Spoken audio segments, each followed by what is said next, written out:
ब्लॉगमध्ये स्वागत करते मी ज्योती डेली ब्लॉग आपल्या यूट्यूब चॅनलमध्ये. तर आत्ता वाजलेले आहे सकाळचे 6 आणि जस्ट मी उठले, चांगली फ्रेश वगैरे झालेली आहे.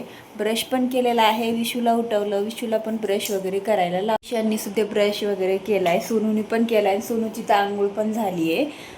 तर बघा 5:30 वाजता उठले होते, त्यामुळे मग तिला पहिलं पाणी वगैरे गरम करून दिलं, तिचं आवरलं. आता विशूला कसं तरी घुलून उठवलं आहे. आता विशूचं आवरायचं आहे. आणि आज मी तुम्हाला माझं थोडंसं मॉर्निंग रुटीन शेअर करते, जसं की मी थोडंसं काय काय काम करते वगैरे. तर बघा आता सकाळचं पहिलं मी मुलांचं आवरून देते. आता विशालला आंघोळीला पाणी वगैरे देते, त्याचं आवरून घेते आणि मग मुलांचे डबे तयार करते. आता त्यांना थोडंसं नाश्त्याला द्यावं लागतं, कारण ती दुपारी घरी येतात, मग दुपारचं जेवण घरीच करतात. तर चला सोनू आवर पटापटा. तर बघा त्यानंतर विशूला आंघोळ वगैरे घातली आणि त्याचं गंध पावडर पण लगेच म्हटलं करून घ्यावा. आणि त्याने सोनू तर काय स्वतः आवरते, ती आंघोळही करते आणि स्वतः आवरते सुद्धा. तर तुला बऱ्यापैकी तिच्या केसाचे जुट्टू पण बांधता येतात आणि जरी नुसतं इचरायचं असेल तर ती स्वतः इचरून बेल्ट वगैरे पण लावते. पण शक्यतो आता तिचे केस मोठे झाले तर जुट्टू बांधते आणि कधीतरी असं होतं की मग मला बांधून द्यावे लागतात, नाही तर ती बांधते. शक्यतो ती शिकली आहे. जसं माणूस म्हणताना स्वतः आईकडून वळण असतं, तसंच काहीतरी तिला थोडंसं माझ्याकडनंच लागलं असेल की स्वतःची कामं स्वतःच करायची. तर थोडंसं तिला आहे, तिचं ती आवडते. तर चला असो. मग त्यानंतर मग लगेच टिफिन बनवायला घेतला. म्हटलं थोडासा नाश्ताही करतात आणि टिफिनलासुद्धा थोडेफार पोहे किंवा इतर फ्रूट वगैरे घेऊन जातात मुलं. म्हणजे कसं थोडा वेळ शाळा असते, 2-3 तासाची असते सकाळची शाळा, पण म्हणजे कसं तिला पण आवरणं आणि हे सगळं मग स्वयंपाक वगैरे होत नाही मला पण. त्याच्यामुळं जास्त काही एवढं करायचं नव्हतं. मग म्हटलं त्या मुलांना जास्त थोडं देत असते. तसं तर सकाळी 2-4 तासाची शाळा जर असेल, 2-3 तासाची, तर त्यावेळेस मग नाश्त्याला थोडंसं उपमा किंवा शिरा पोहे किंवा फ्रूट वगैरे तर त्यासोबत देतच असते. तर असं मग असतं माझं. तर त्याच्यासाठी मग मी तिला बनवत होते इथं डब्याला मुलांना देण्यासाठी. तर म्हटलं पटकन झटकन आता बनवून घ्यावं, कारण ही मुलांना एकदा शाळेत पाठवलं ना, त्यांचा वेळ व्यवस्थित करून दिला ना, तर मग मात्र आपण बाकीचे कामं करायला मोकळे. तर प्रत्येक आईचीच ही तडजोड असते, सकाळची मुलांची टिफिन, मुलांचं आवरणं, मुलांना शाळेत पाठवणं, ह्या प्रत्येक गोष्टी प्रत्येक आई करते. तर त्यात काही वेगळं नाहीच आहे. आणि छान असं मी इथं पोहे बनवायला घेतली होती, सिंपल फक्त जिरा पोहे. आणि इथं मोहरीची इथं म्हणजे जिऱ्याची आणि मोहरीची इथं मस्त अशी फोडणी घालायची आणि सिंपल करून द्यायचे. तर इथं आहो काहीतरी बोलत होते विशूला, तर मग तेच इथं मी बघत होते, म्हणजे हसत होते. तर इकडं पाणी पण गरम करायला ठेवलं होतं आंघोळीसाठी. तर म्हटलं चला आता पटकन त्यांचे टिफिन वगैरे भरून घेते. टिफिन भरले, बॅगमध्ये टाकून दिले, टिफिन वगैरे भरले, बॉटल भरल्या आणि थोडंसं फ्रूट पण दिलं. विशालला तरी जास्त टिफिनमध्ये फ्रूट खायला आवडतात, जसं की डाळिंब, केळी, ॲपल वगैरे. पण सोनूला मात्र नाश्त्याला तिला पोहेच लागतात, पोहे किंवा शिरा. एवढंच 2 गोष्टी तिला खूप जास्त आवडतात नाश्त्यासाठी. तर म्हटलं चला ते लगेच त्यांना थोडंसं खायला देते, म्हणजे कसं थोडंसं खाऊन गेले ना मुलं, मग शाळेमध्ये गेलं की लगेच डब्बा खात नाही, काही नाही. मग थोडंसं त्यांना ॲलर्जी येते थोडीशी. दूध वगैरे पितात, विशाल दूध पितो, पण सोनू चहाही नाही पित आणि दूधही नाही पित. कधीतरी चहा पिते, पण दूध तर तिला आवडतच नाही. मग मुलांचं आवरलं, त्यांना मी शाळेमध्ये पाठवून दिलं आणि मग काय स्वतः बाकीचे तर आवडतात, फक्त त्यांना थोडंफार हेल्प करावंच लागते. आता अजूनही लहान आहेत, खूप मोठीही नाही झाले. जेवढं होतं त्यांना त्यांच्याशी तेवढं ते हाताने करतात, बाकीचं तर मी करतेच. तर बघा मग त्यांना पाठवून दिलं शाळेमध्ये आणि आहोंना पण थोडा चहा बनवून दिला, त्यांना आंघोळीला पाणी गरम करून दिलं. आणि म्हटलं चला आता ते पण पाणी आणायला वगैरे जातात. मग सकाळचं थोडंसं पियचं पाणी असतं ते आम्ही थोडंसं बाहेरूनच आणतो, चांगलं फ्रेश पाणी. तर मग ते आणायला गेले होते. तर म्हटलं चला आता पटकन कटिंग करून घेते 2-3 ब्लाऊजचं, कारण माझं सकाळचं असं असतं की थोडंफार कटिंग करून ठेवायचं, फ्रेश मूडही असतो, छान वाटतं. मग थोडंफार कधी कधी कटिंग करून ठेवते. तर म्हटलं चला रात्रीचे 3 ब्लाऊज बाकी होते कटिंग करायचे, एके मापाचे 5 होते, त्यातले 2 केले, 3 बाकी होते. तर म्हटलं ते आता पूर्ण करून घ्यावेत आणि त्यांचा टिफिन पण द्यायचा होता आणि मला स्वयंपाक पण करायचा होता. पण होता थोडासा वेळ, 20-25 मिनटं माझ्याकडं. तर म्हटलं चला आता पहिलं कटिंग करून घ्यावं आणि मग स्वयंपाकाला लागावं. पाणी गरम करण्यासाठी ठेवलं होतं आंघोळीसाठी आणि मग इथं मी लगेचच हे करायला बसले, कटिंग करण्यासाठी बसले. आता इथं पहिलेच पॅटर्न इथं बनवून ठेवलेलं होतं, त्यामुळे नुसतं मला पॅटर्न इथं मार्किंग करायचं होतं आणि कटिंग करायचं होतं. तर एकाच मापाचे तिन्ही पण ब्लाऊज होते, त्यामुळं मी अगोदर अस्तरवरती मार्किंग करून ठेवलं आणि मग ते अस्तर दुसऱ्या अस्तरवरती व्यवस्थित जॉईंट करून घेतले, व्यवस्थित जोडून घ्यायचे आणि मग ते मी कटिंग करायचं. तर आता हे सुद्धा मी हे सगळं तुम्हाला एका व्हिडिओमध्ये दाखवलेलं आहे, तरीसुद्धा मी तुम्हाला दाखवते. तर बघा, आता ब्लाऊज उरकण्याचं कारण हेच आहे, कटिंगमध्ये थोडासा सुधार करा, कटिंगमध्ये फास्ट कटिंग कसं करायचं ते बघा, व्यवस्थित कसं करून फास्ट कसं कसं करायचं ते पण शिका. त्याचबरोबर ते सगळं तुम्हाला यायलाच लागेल. पण तरीसुद्धा तुम्हाला ब्लाऊजमध्ये सुद्धा बऱ्याच गोष्टी करणं खूप गरजेचं आहे. जसं की तुम्हाला ब्लाऊज जसं थोड्या वेळामध्ये म्हणजे कमी वेळामध्ये शिवायचं असेल तर स्पीड वाढवण्यासाठी छोटे मोठे टिप्स तर मी देतच असते. पण तरीसुद्धा फिनिशिंगमध्ये ब्लाऊज शिवण्यासाठी तुम्हाला स्पीड आणि हे सगळं, आता ब्लाऊज शिवण्यासाठी स्पीड कसा वाढवायचा थोडक्यात मी तुम्हाला माझ्याच गोष्टी शेअर करते. तर बघा, अगोदर ब्लाऊजचं कटिंग आपण आदल्या दिवशी किंवा सकाळी करून ठेवायचं. त्याचबरोबर आपली सगळी कामं आवरली की आपल्या मशीनवरती बसायचं. ते ठराविक वेळ असतो, त्या ठराविक वेळेवरती आपण मशीनवरती बसायचं आणि शिवायला बसल्याच्या नंतर ती सगळे कामं आपल्याला, जसं आपले जे काही सगळी सामान असतं, जे काही आपल्याला टेलरिंगसाठी लागतं, टेप, खडू, कात्री, इतर जे ब्लाऊज शिवायचे आहेत त्याचे दोरे मॅचिंग, तर हे सर्व काही तुम्हाला व्यवस्थित जवळ घ्यायचं आहे. जसं कटिंग केलेले ब्लाऊज, तर हे सगळ्या गोष्टी आपल्याला जवळ ठेवायच्या आहे, जेणेकरून आपल्याला सतत उठण्यासाठी भाग नाही पडत आणि सतत उठायला आपल्याला हे पण नाही होत, डिस्टर्बही नाही होत. तर मग त्यासाठी आपण हे सर्व आपण आपल्या जवळ ठेवायचं आणि शिवायला बसायचं. आणि शिवायला बसल्याच्या नंतर आपला 45 किंवा लईत लई 1 तासभरामध्ये ब्लाऊज झाला पाहिजे याची पूर्ण खात्री करायची. म्हणजे काय करायचं, तर शिवायला बसल्याच्या नंतर काय करायचं की आपण कुठेही टाईमपास नाही करायचा, अगदी मन लावून शिवायचं. आपण एक एक पार्ट आपला कशा पद्धतीने पूर्ण करतो त्याकडे लक्ष द्यायचं. लक्ष आपलं केंद्रित असलं की आपलं बरोबर सर्व कामं होतात. त्याचबरोबर आपलं कुठे काय चुकतंय का, आपण व्यवस्थित करतोय का, ह्या सगळ्या गोष्टीकडे लक्ष देऊनच आपल्याला कामं करावे लागतात. आपलं लक्ष इकडं तिकडं गेलं नाही पाहिजे. जर आपलं इकडं तिकडं लक्ष गेलं तर मग थोडंफार आपलं तिथं 2-3 मिनटं गायब होतात, म्हणजे वेस्ट होतात. मग त्यासाठी आपलं व्यवस्थित काम करणं सुद्धा तितकंच गरजेचं आहे. त्याचबरोबर आपण ब्लाऊज व्यवस्थित शिवतोय का, फिटिंग व्यवस्थित टाकतोय का, ह्या सगळ्या गोष्टी व्यवस्थित लक्ष देऊनच करायच्या आणि त्याचबरोबर एकसारखं ब्लाऊज शिवत राहायचं, जेणेकरून आपला ब्लाऊज पूर्ण कमी वेळामध्ये होतो. तर बघा, ते तर आहेच, पण कटिंगसुद्धा करताना आपण काय करायचं, एका मापाचे ब्लाऊज असतील तर एकाएकी ठेवून आपण कटिंग करू शकतो.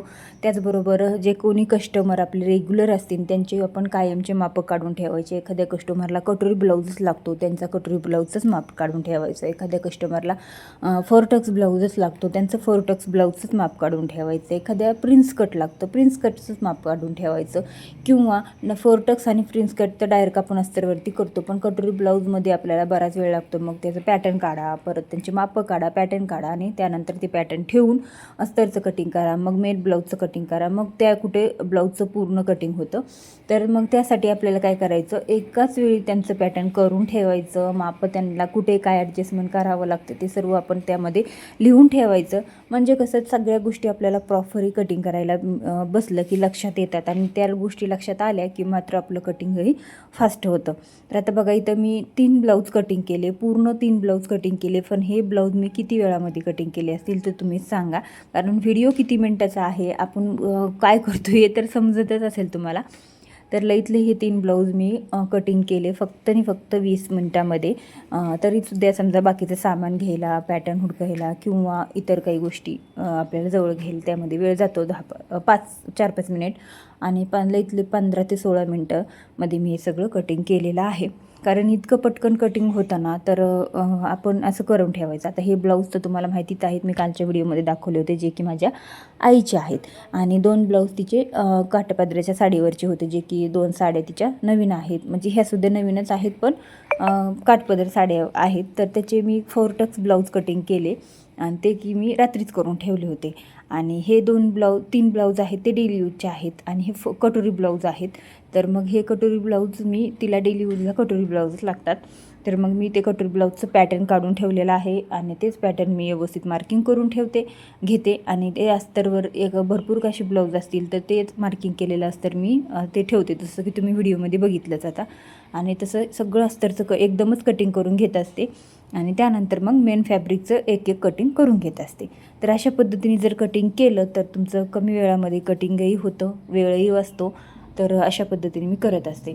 आता एके ताईने मला कालच कमेंट केली होती की ताई तुम्ही एका कस्टमरचे किंवा इतर 2-3 कस्टमरचे फरटक ब्लाऊज असतील ते एकसोबत कटिंग करतात का? तर तसं नाही होत. प्रत्येक कस्टमरचं माप वेगळं असतं, तर त्यांच्या मापानुसार आपल्याला कटिंग करावं लागतं. तर एकाच कस्टमरचे जर 4-5 ब्लाऊज असतील किंवा कितीही असतील तर त्यावेळेस मात्र तुम्ही इथं एकाच पॅटर्नचे एकाच कस्टमरचे असतील तर ते आपण एकावर एक ठेवून कटिंग करू शकतो. मग बाकी भरपूर कस्टमर असतील ते एकदम नाही करू शकत, कारण प्रत्येकाचं माप वेगळं असतं, साईज वेगळी असते, प्लस त्यांना कमी जास्त हवं असतं, कोणाला पॅटर्न वेगळा हवं असतो, म्हणजे खूप जास्त फरक असतो. तर तेच तुम्हाला सांगायचं होतं. कदाचित त्या ताई नवीन असतील म्हणून विचारलं असेल. आता जे कोणी जुने टेलर आहेत, जुने ताई ब्लाऊज शिवतात, त्यांना व्यवस्थित समजलं असेल मला काय म्हणायचं आहे. ठीक आहे.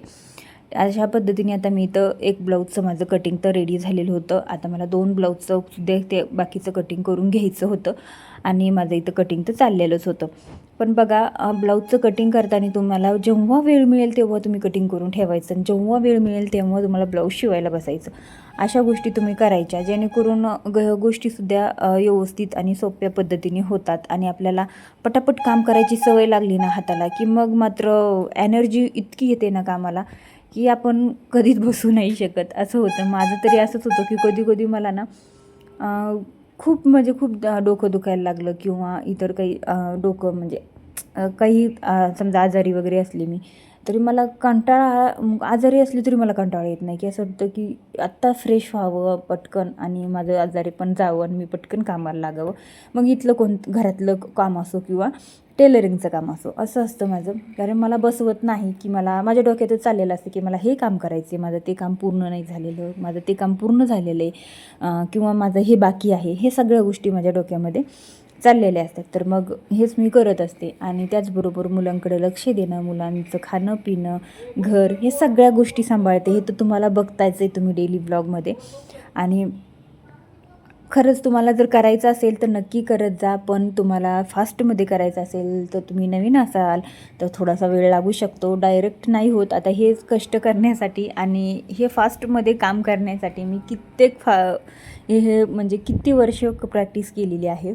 आता किती वर्ष म्हणता नाही येत, पण कामातूनच प्रॅक्टिस झाली. जर काम आपण रोज रेग्युलर करायला रेग्युलर केलं तरच प्रॅक्टिस वाढते आणि प्रॅक्टिस वाढली की कामाचं रुटीन मग फास्ट होतं. जर तुम्ही नवीनच असाल आणि तुम्हाला वाटत असेल की एक ब्लाऊज माझ्या 1 तासाभरातच पूर्ण झाला पाहिजे, तर तसं नाही होणार. तुम्हाला वेळ लागणारच आहे. हळूहळू शिकत राहा, हळूहळू प्रॅक्टिस करत राहा. प्रत्येक गोष्ट ही सक्सेस होते. तर मी हेच माझा सांगायचा उद्देश असतो की तुम्ही प्रॅक्टिस करीत राहा. प्रॅक्टिस केल्याने सक्सेस होतं.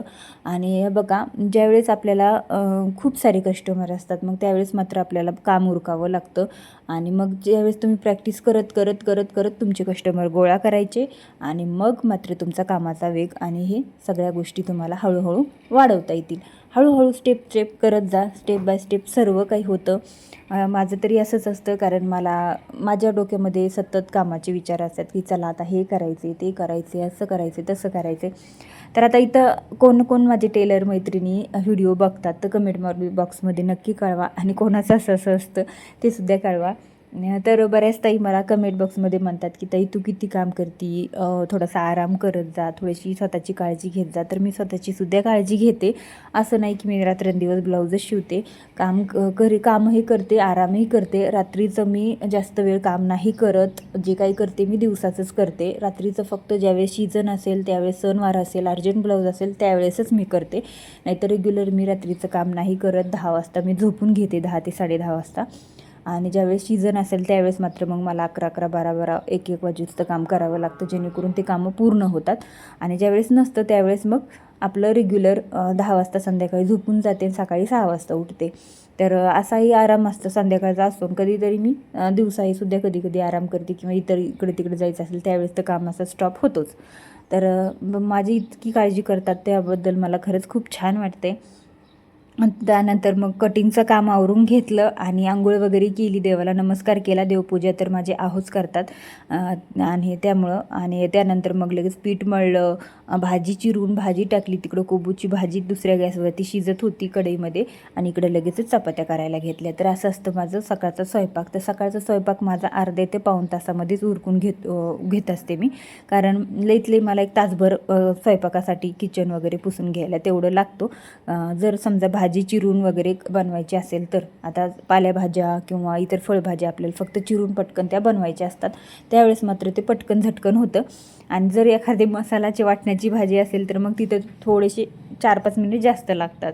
आणि भाजी पोळी बनवायची असेल ना सिंपल, तर मग मात्र माझं पटापट स्वयंपाक होतो. फक्त एक्स्ट्राचं काही बनवायचं असेल किंवा आपल्याला 2-4 पदार्थ बनवायचे असतील तर त्यावेळेस मात्र मग थोडासा वेळ प्रत्येकालाच लागतो, तुम्हाला तर माहितीच असेल. तर असं असतं माझं. आणि मग मात्र मी थोडंसं स्वयंपाक वगैरे झाले की लगेच थोडंसं फार खाऊन घेत असते आणि बाकीचे धुणं भांडे वगैरे मी करत असते. आता धुणं भांडे वगैरे मी करताना तुम्हाला दाखवत नाही, कारण मी बाहेर धुणं धुते, जे घराच्या बाहेर असतं आमचं धुणं धुवायचं, तिथं मी धुते. आणि भांडेसुद्धा मी बाहेरच धुते, कारण इथं बेसिंग वगैरे नाही आहे किचन वाट्यावरती. आणि बेसिंग आहे पण पाण्याची सोय वगैरे नाही आहे तिथं वरती, त्याच्यासाठी मग मला बाहेरच भांडे धुवावे लागतात. तर असं हे सगळं माझं असं असतं कामाचं रुटीन. आणि स्वयंपाकापर्यंत तर मी सकाळी उठल्यापासून ते पूर्ण दाखवलेलं आहे. तर बऱ्याच ताई म्हणत असतात की ताई तुझं सकाळचं रुटीन दाखव, तर मग मी तेच तुम्हाला आज शेअर केलं. तर कसं वाटलं कमेंट बॉक्समध्ये नक्कीच कळवा. आणि तुमचं कसं असतं कामाचं रुटीन, तुम्ही पण टेलरिंग काम करता का, कसं मॅनेज करताय, तर कमेंटमध्ये नक्की कळवा. आणि त्याचबरोबर सकाळच्या थोड्याफार काही कामामध्ये जे स्वयंपाक तर मी माझा करतेच, पण बाकीच्या काही बाहेरचं अस्तर आणणे, नेऊन देणे, पाणी आणणे, काही फळभाज्या भाज्या वगैरे आणणे, किराणा आणणे, हे सगळं काही माझे आहो करतात. मग ते सकाळ संध्याकाळ जेवढा वेळ त्यांना थोडाफार असतो, तर मग तो संध्याकाळी पण थोडंसं आल्यावर मुलांचा अभ्यास घेणे थोडाफार तर मी लक्ष देतेच, पण तरीसुद्धा एवढं नाही होत, तर मग ते मात्र पूर्ण लक्ष देतात. मग मुलांचा अभ्यास पूर्ण करून घेतात.